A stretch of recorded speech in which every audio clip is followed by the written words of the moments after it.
بسم اللہ الرحمن الرحیم۔ حضرت عمر بن خطاب رضی اللہ تعالیٰ عنہ نے فرمایا کہ جب ان کی بیٹی حفصہ بیوہ ہو گئی اور ان کے شوہر خنیس بن حذافہ سہمی جو رسول اللہ صلی اللہ علیہ وآلہ وسلم کے صحابی اور بدر میں شرکت کرنے والے تھے، مدینہ میں انتقال کر گئے، تو میں حضرت عثمان رضی اللہ تعالیٰ عنہ سے ملا اور اپنی بیوہ بیٹی حفصہ کا ذکر کیا اور ان سے کہا کہ اگر تم چاہو تو میں ان کا نکاح تمہارے ساتھ کر دوں۔ حضرت عثمان رضی اللہ تعالیٰ عنہ نے کہا کہ میں غور کر کے جواب دوں گا۔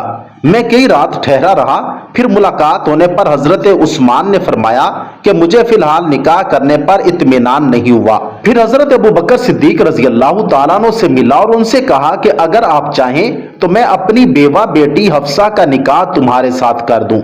حضرت ابوبکر صدیق رضی اللہ تعالیٰ عنہ خاموش ہو گئے اور کوئی جواب نہیں دیا۔ مجھ کو حضرت ابوبکر صدیق رضی اللہ تعالیٰ عنہ کی اس سرد مہری سے اس سے بھی زیادہ رنج ہوا جتنا حضرت عثمان رضی اللہ تعالیٰ عنہ کے انکار سے ہوا تھا۔ میں کئی راتیں ٹھہرا رہا کہ اتنے میں رسول اللہ صلی اللہ علیہ وآلہ وسلم نے اپنے لیے حفصہ کے نکاح کا پیغام بھیجا۔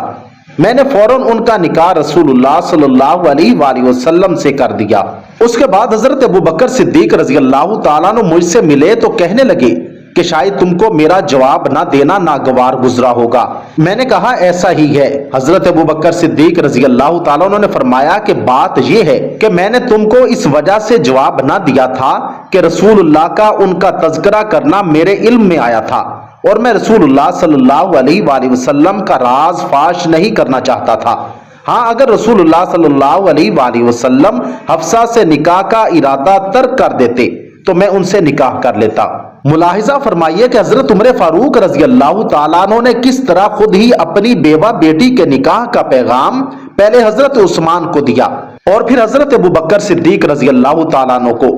یہ خلفائے راشدین میں سے ہیں جس سے پتا چلا کہ بیوہ یا متعلقہ کے دوسرے نکاح کو عیب نہیں سمجھنا چاہیے، اور یہ بھی پتا چلا کہ لڑکی والوں یا لڑکی کے سرپرستوں کو خود کسی لڑکے یا اس کے سرپرست کو نکاح کا پیغام دینا جائز ہے، اور یہ عمل غیرت و حیا کے خلاف نہیں، مگر آج کل لڑکی والوں کی طرف سے خود کسی جگہ نکاح کا پیغام بھیجنا عیب سمجھا جاتا ہے، اور اگر کوئی جواب نہ دے تو ہم اسے اپنی غیرت کا مسئلہ بنا لیتے ہیں اور ہمیشہ کے لیے قطع تلقی بن جاتی ہے۔